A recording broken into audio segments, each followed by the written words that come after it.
지난 주일에는 이사야 40장 1절부터 5절까지를 본문으로 해서 내 백성을 위로하라 라는 제목의 설교를 했습니다. 이미 말씀드린 것처럼 이사야서는 40장을 기점으로 해서 크게 그 내용이 달라지죠. 그 앞부분이 패역한 유다 백성 이스라엘을 향한 하나님의 징계 예고라면 그 이후의 말씀 40장 이후의 말씀은 하나님께서 징계 중에 있는 자기 백성을 위로하시고 회복하시겠다, 이런 메시지로 되어 있습니다. 히브리서 기자는 잠언의 말씀을 인용해서 12장에서 이렇게 말씀하죠. 내 아들아, 주의 징계하심을 경히 여기지 말며 그에게 꾸지람을 받을 때에 낙심하지 말라. 주께서 그 사랑하시는 자를 징계하시고 그가 받아들이시는 아들마다 채찍질 하심이라 하였으니 너희가 참음은 징계를 받기 위함이라. 하나님이 아들과 같이 너희를 대우하시나니 어찌 아버지가 징계하지 않는 아들이 있으리요. 징계는 다 받는 것이거늘 너희에게 없으면 사생자요 친아들이 아니니라. 이렇게 말씀을 합니다. 하나님께서 그의 자녀에게 주시는 그런 징계는요, 유익이 있다는 말씀이에요. 뜻이 있다는 말씀입니다. 어떤 유익이 있습니까? 하나님의 거룩하심에 참여케 하고자 하는 하나님의 뜻과 계획이 있다는 거지요. 징계를 받을 때는 즐겁지 않지요. 슬퍼 보입니다. 그러나 그로 말미암아 연단 받은 자들은 의와 평강의 열매를 맺느니라, 이런 말씀이 있습니다. 하나님께서 징계를 통해서 연단을 주신다는 것입니다. 그 연단을 잘 이겨내고 그것이 하나님의 선한 뜻 가운데 비롯되고 그 계획으로 말미암아 일어난 일이라는 사실을 잘 알고 징계를 달게 받는 사람은 의와 평강의 열매를 맺게 된다, 이런 말씀이 있습니다. 이것이 바로 이스라엘에도 그대로 적용이 된다고 볼 수가 있죠. 지난 시간에 우리가 그 앞부분의 말씀을 살폈는데 1절 보면 하나님께서 너희는 위로하라, 내 백성을 위로하라, 이런 말씀을 하세요. 어떤 위로를 말씀하십니까? 그 노역의 때가 끝났고 그 죄악이 사함을 받았다, 이런 메시지였습니다. 노역의 때가 끝난 건 무엇입니까? 이스라엘, 특별히 남유다의 거민들이, 예루살렘의 거민들이 바벨론에 포로 잡혀갔잖아요. 70년 동안 바벨론 땅에서 포로 생활을 하게 되는데 그 포로기가 이제 끝날 때쯤이 되었다, 이 말씀을 하시는 거고, 하나님께서 그 모든 죄악을 다 사하셨다, 너희를 용서하셨다, 이렇게 말씀을 하시는 겁니다.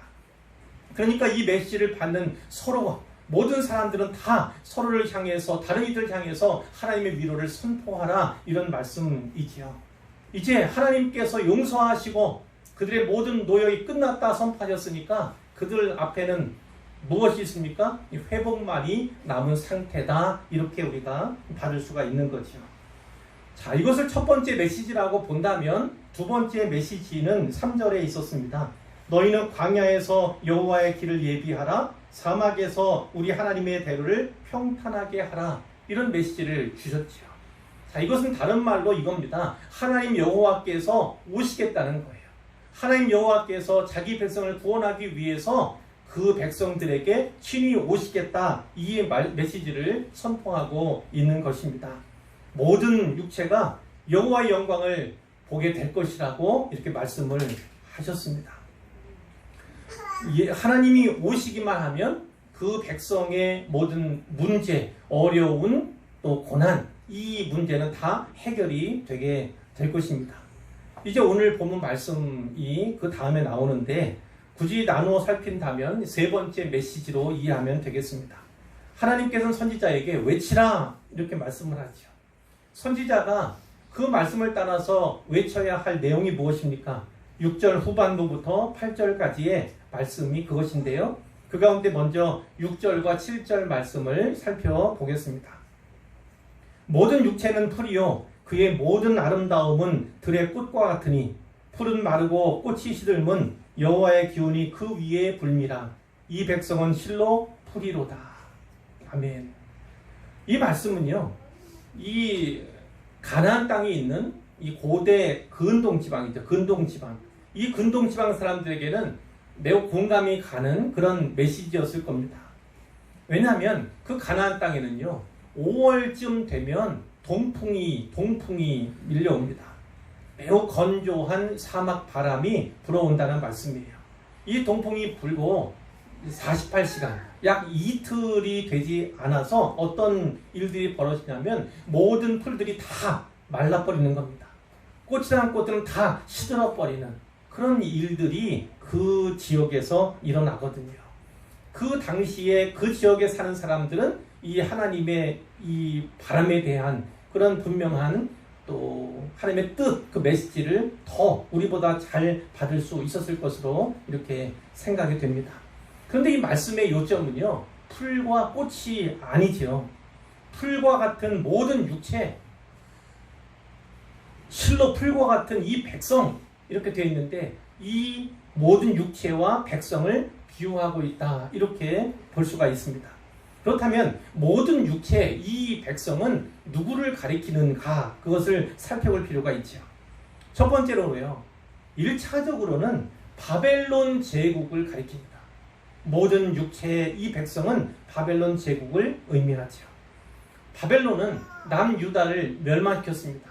그리고 3차례에 걸쳐서 유다의 거민, 예루살렘에 살고 있는 유다 사람들을요, 포로 잡아갑니다. 이사야가 봉하만 메시가 있다고 8장에 나왔잖아요. 지난주에도 말씀을 드렸는데, 그 봉하만 메시지가 이제 봉인된 채로 있다가 바벨론 포로 생활 70년이 다가갈 즈음에, 끝나갈 즈음이죠. 그 즈음에 선지자 제아들에 의해서 봉인이 해제되었을 것으로 우리가 짐작할 수가 있다는 거죠. 그래서 40장 이후의 말씀은 그때 새롭게 봉인이 되었다, 이렇게 여기시면 좋을 것 같고요. 하나님께서 위로와 회복의 메시지를 주시는 거예요. 하지만 생각해 보십시오. 이스라엘 백성들은요, 무려 70년 가까이 포로 생활하고 있는 그런 가운데 있어요.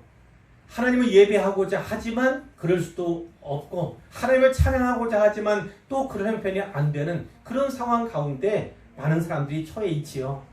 그리고 포로 잡혀간 사람도 있지만 그 포로지에서 2세로 태어난 그런 사람들이 또 다수였을 겁니다. 자, 이런 상황이다 보니까 하나님의 위로와 하나님의 회복의 메시지를 듣기는 들었고 받기는 받았는데, 진짜 이것이 가능할까?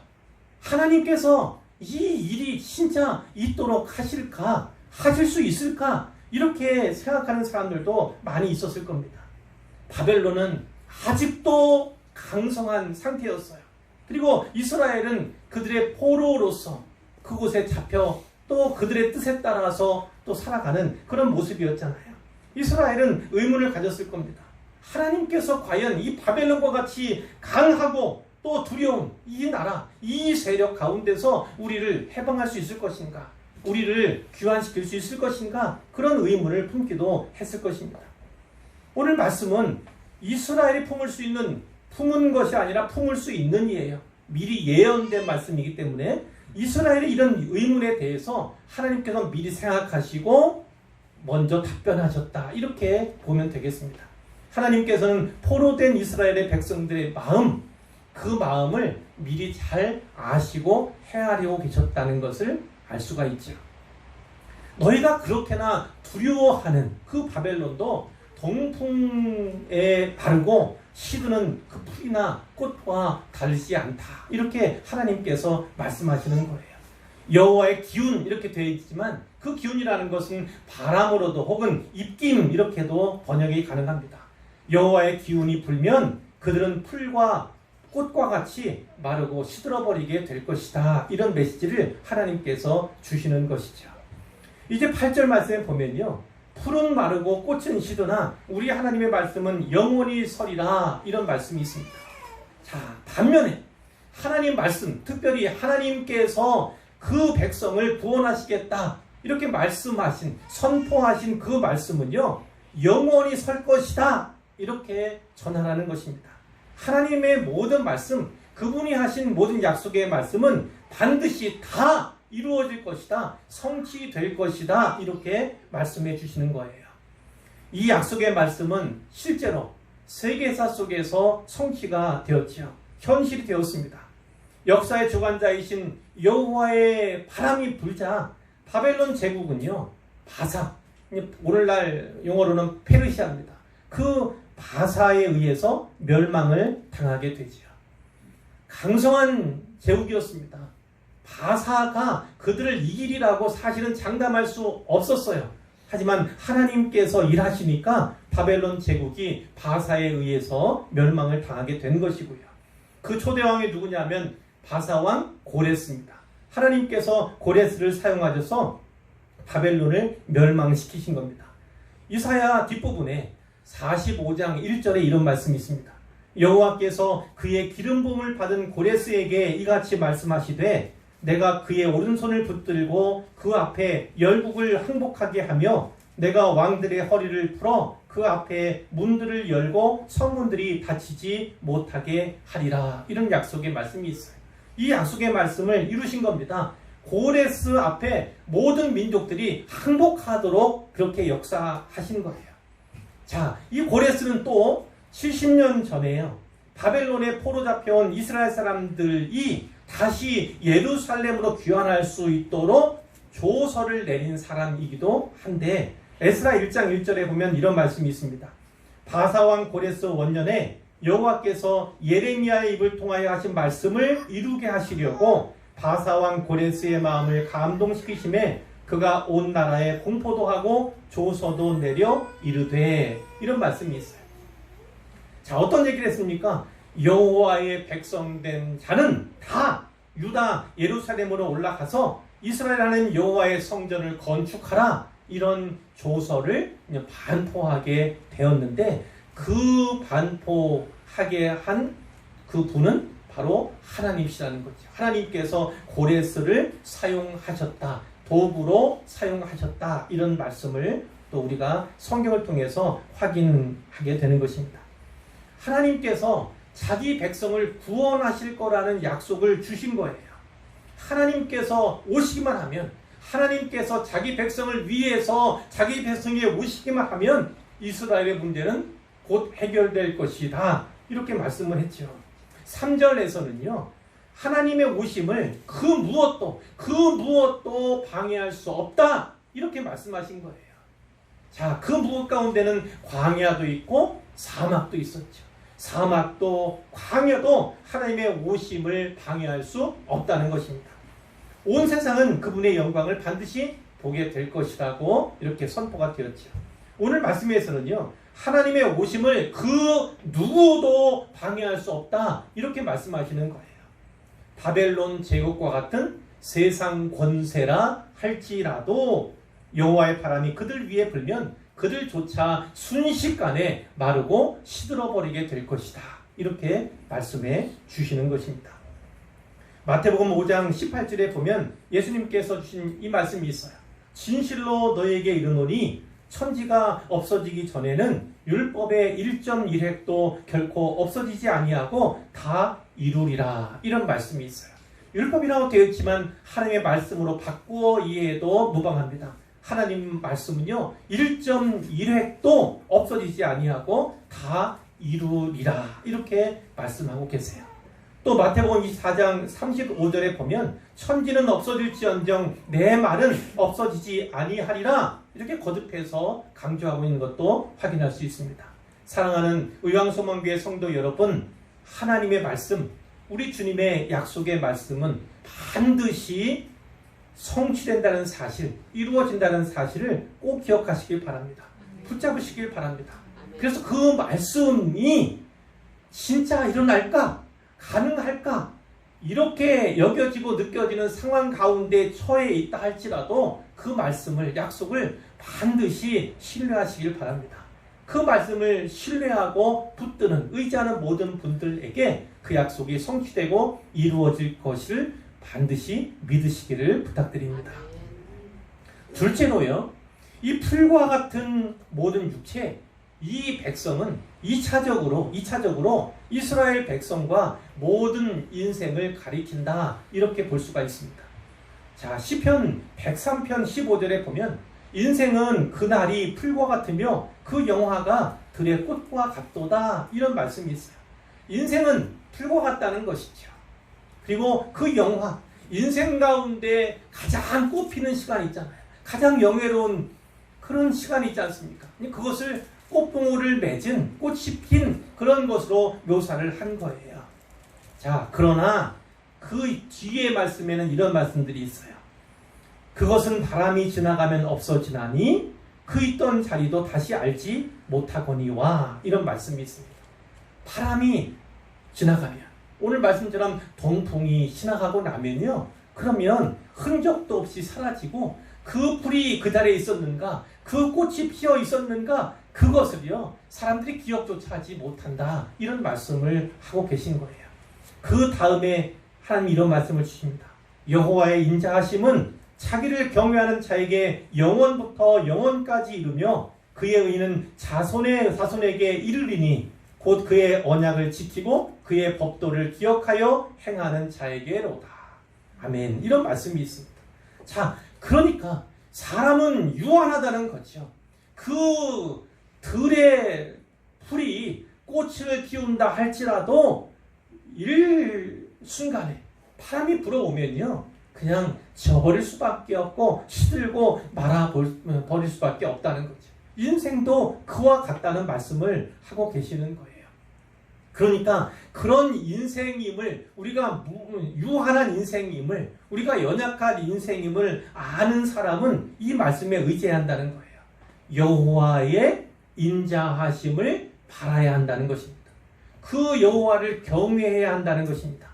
그분께서 그분의 언약을 기억하고 법도를 기억하여 행하는 자에게 주시겠다고 약속하신 그 언약을 지키는 것만이 인생 가운데 비로소 단 하나의 의미 있는 일이다. 이렇게 말씀을 하고 계시는 거예요. 자, 야고보서 1장 10절과 11절에도 이런 말씀이 있습니다. 부한 자는 부자를 말하는 겁니다. 자기의 낮아짐을 자랑할지니 이는 그가 풀의 꽃과 같이 지나갑니다. 부자예요. 가진 것이 재물이 많습니다. 그러나 그 부한 것을 자랑하지 말라고 말씀하는 거예요. 왜냐하면 그가 부자이며 아무리 가진 것이 많은 그 부자라 할지라도 풀의 꽃과 같이 지나가게 된다는 거죠. 그 봉우리는 언젠가 꺾이고 떨어지게 된다는 것을 말씀합니다.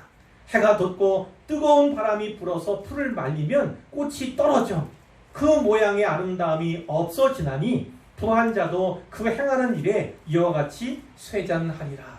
그 부한 자, 그 부자도 결국 쇠잔하게 될 것이다. 이렇게 말씀을 하는 겁니다. 더 중요한 것은 그 다음에 이어지는 말씀이에요. 시험을 참는 자는 복이 있나니 이는 시련을 견디어낸 자가 주께서 자기를 사랑하는 자들에게 약속하신 생명의 면류관을 얻을 것이기 때문이라. 이런 말씀이 있습니다. 자, 그래서 우리 인생에게 하나님께서 권고하시는 건 이겁니다. 시험은 참아야 한다는 거예요. 자, 이스라엘 향해서 하나님께서 유다 거민을 향해서 징계하셨잖아요. 그 징계를 달게 받고 그리고 그 시험을 잘 참고 견디는 것이 필요하다는 거예요. 그 시련을 잘 견디어낸 자가 하나님께서 자기 사랑하는 자들에게 약속하신 그 생명의 면류관을 받게 될 것이다. 이렇게 말씀하는 것입니다. 인생에는 고난의 문제가 있습니다. 고난 없는 인생은 하나도 없고 결코 없지요. 그러나 그 고난에는 특별히 모든 인생을 향한 고난에도 마찬가지지만 특별히 하나님께서 사랑하시는 그 하나님의 자녀가 당하는 고난, 그 고난에는 분명한 하나님의 뜻이 있습니다. 하나님의 분명한 뜻이 있음을 꼭 기억하셔야 합니다. 이제 셋째로요. 이 풀과 같은 인생의 최대의 소망이 무엇인지 아십니까? 그것은 거듭남에 있습니다. 거듭남. 자, 오늘 말씀은 사실 베드로전서 1장 23절부터 25절까지 그 말씀을 살펴볼 때 그 온전한 의미를 잘 헤아릴 수가 있는데, 자, 베드로전서 1장 24절과 25절은 오늘 말씀을 그대로 인용하고 있어요. 그러므로 모든 육체는 풀과 같고 그 모든 영광은 풀의 꽃과 같으니 풀은 마르고 꽃은 떨어지되 오직 주의 말씀은 세세토록 있도다. 이렇게 인용을 합니다. 그리고 그 인용한 말씀 앞과 뒤에서 이런 메시지를 선포하세요. 너희가 거듭난 것은 썩어질 씨로 된 것이 아니요 썩지 아니할 씨로 된 것이니 살아있고 항상 있는 하나님의 말씀으로 되었느니라. 이렇게 말씀하신다고요. 결국은요, 살아있고 항상 있는 하나님의 말씀, 썩지 아니할 그 씨로 말미암아서 우리가 거듭나게 되었다는 것을 말씀하는데, 자, 너희에게 전한 복음이 곧 이 말씀이니라. 이렇게 뒤에서 받고 있다고요. 그러니까 하나님의 말씀은 구약의 신약의 본문에서는 복음으로 이렇게 받을 수가 있다는 거예요. 자, 무엇을 말씀하시냐면 이겁니다. 인생은 풀과 같다는 거예요. 그 풀과 같아서 또 때가 되면 또 그 풀이 살아있는 동안에 때로는요 꽃을 피우잖아요. 꽃이 봉우리에 갇히고 혹은 만개하게 됩니다. 많은 사람들이 다가와서 칭찬하고 그 화려함에 대해서 칭송을 하는 그런 경우도 있지 않습니까? 인생도 그와 같다는 겁니다. 풀과 같은 인생도 때로는 꽃 피울 때가 있지요. 또 다른 일보다 더 아름답고 더 큰 꽃을 만개시키는 그런 인생도 있을 겁니다. 그러나 인생은 풀과 같아서 언젠가 계절이 바뀌면 쇠잔해질 수밖에 없고 마르고 시들어질 수밖에 없고요. 그리고 그 아름다움을 자랑하던 꽃도 봉우리째 꺾이고 그리고 끊어지고 떨어질 수밖에 없는 것이 또한 인생이다. 이렇게 말씀하는 거예요.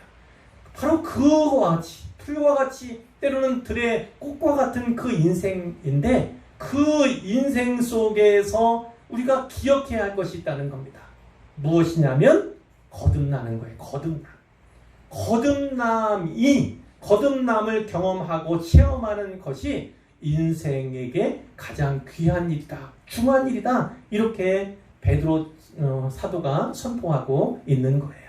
자, 거듭남이 무엇인지 아시죠? 영어로는 born again입니다. born again. 다시 태어났다는 거예요. 다른 편으로 하면 새로 남 이렇게도 표현합니다. 그리고 위로부터 남, 그리고 하늘로부터 남, 하나님께로부터 남 이렇게도 표현을 하는데 자, 이런 거죠.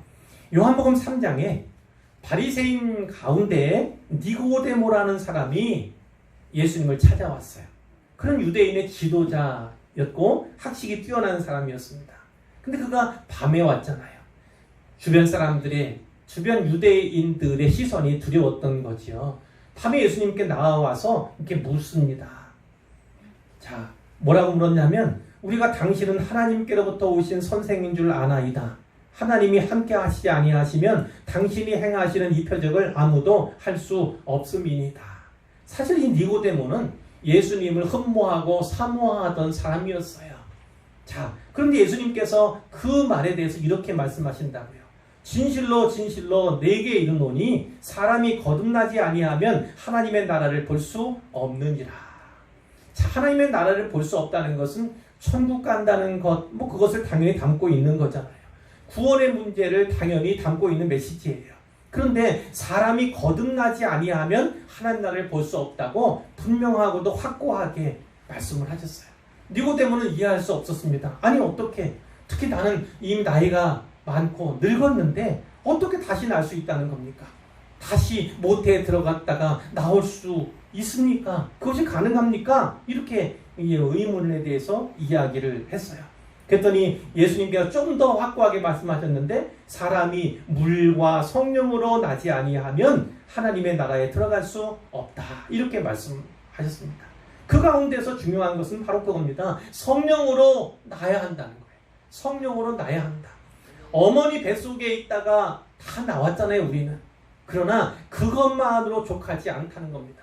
그것이 구원을 보장하는 것이 아니라는 것입니다. 유대인들이 하나님의 선민으로 부름받았어요.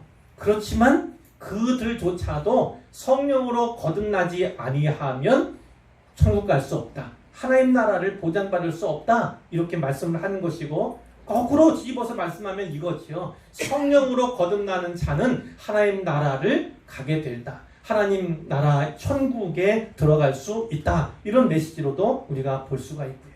이 거듭남은 육체가 다시 나는 것이 아니라 우리의 영이 거듭나는 것, 다시 나는 것, 이렇게 이해할 수가 있습니다.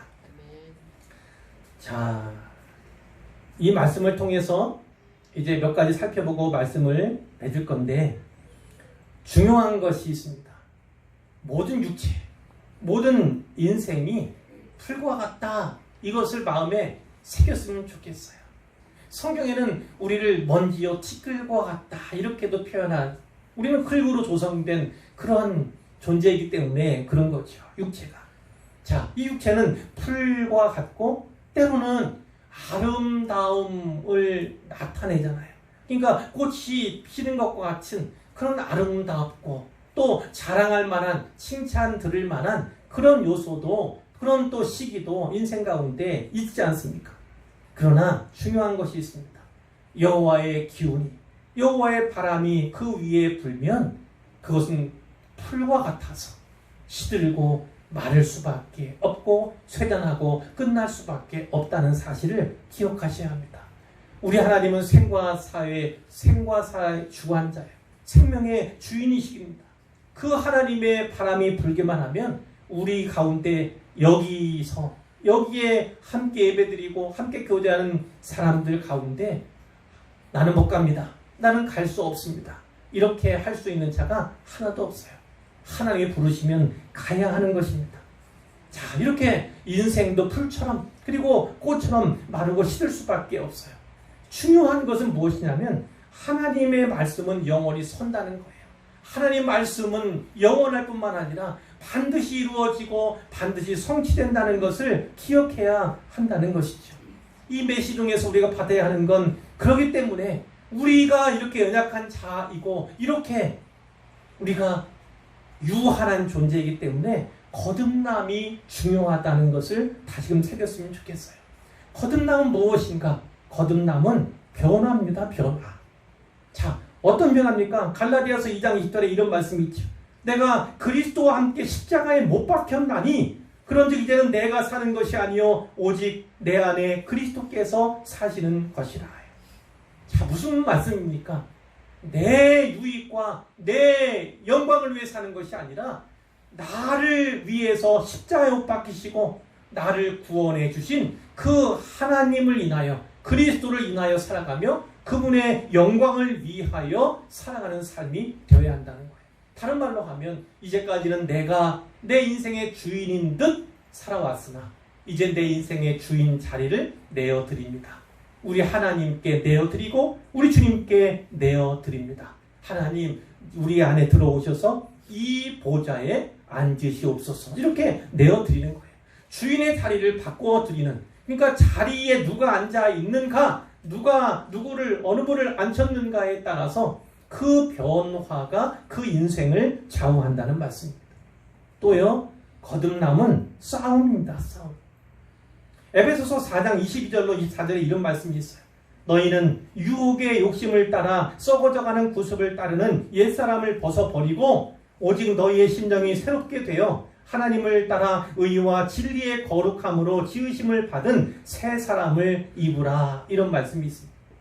옛사람이 새 사람으로 변화되었을 뿐만 아니라 이 전에는 옛사람은 욕심을 따라서 썩어져가는 구습을 따랐던 존재예요. 그러나 이제는 거룩하신 하나님을 따라 거룩하게 되는 존재인 겁니다. 자, 그러니까 우리 안에서 싸움이 일어나는 겁니다. 전투가 일어나는 거예요. 내가 옛사람 그 습관을 따를 것인지 새 사람으로서 마땅한 행실을 따를 것인지가 우리의 삶 속에서 그리고 우리 안에서 계속 투쟁하는 겁니다. 싸움이 일어나는 거예요. 자, 이사야는요, 이제까지 우리가 많은 시간들 그 본문들을 살펴왔는데 요점은 이겁니다. 이사야는 계속 우리에게 질문하고 도전했던 거예요. 무엇을 도전했습니까? 너는 누구를 의지하느냐? 너희는 과연 누구를 의지하며 살아가느냐? 이것에 대해서 계속 묻고 계속 도전했던 것입니다.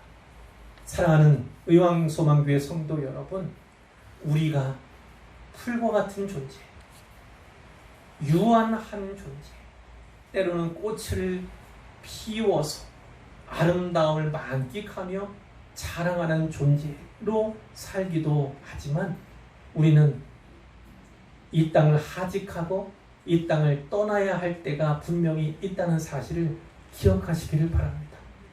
우리가 그 풀과 같고 꽃을 피운다 할지라도 여전히 풀인 그런 존재, 유한하며 연약한 존재라는 사실을 꼭 기억해야만 합니다. 그래야만 영원하신 하나님의 말씀의 은혜 안으로 들어갈 수가 있는 거예요. 오늘 설교 제목이 무엇인지 기억하십니까? 말씀과 함께 영원히 서는 인생이에요. 인생은요, 혼자서는 결코 영원히 설 수 없습니다. 죽을 수밖에 없고 때로는 지옥 갈 수밖에 없어요. 그러나 영원하신 하나님 말씀 붙잡고 그 말씀 의지하고 살면 상황은 달라집니다. 그 말씀을 믿고 받는 순간에 우리는 거듭나게 되고요. 그 거듭남을 체험하고 경험한 사람의 그 앞길은요, 영원히 펼쳐지는 거예요. 영원이라고 하는 카페트가 펼쳐지는 것입니다. 비록 이 땅에 살면서 때로는 고난과 질곡의 문제 앞에서 아파하며 슬퍼하며 고통스러우며 살아간다 할지라도 그 인생이 끝날 때 새로운 시작이 보장되었다는 사실을 꼭 기억하시기를 바랍니다. 우리는 유한하지만 하나님 말씀 의지하고 그 말씀, 그 복음 따라서 거듭나기만 하면 우리는 영원한 존재로 바뀌는 것입니다. 그리고 하나님 말씀처럼 그 말씀이 영원한 것처럼 우리 또한 영원하게 된다는 사실을 꼭 기억하십시오. 그렇기 때문에 말씀을 따르고 또 이 복음과 함께 살아가는 것이 중요하다는 말씀이에요. 그러면 우리는 유한하고 우리는 연약한 존재이나 그 말씀의 권능과 그 말씀의 유익을 따라서 영원한 존재로서 영원한 삶을 지금부터라도 살아갈 수 있다는 사실을 꼭 기억하시기를 주님의 이름으로 축원합니다.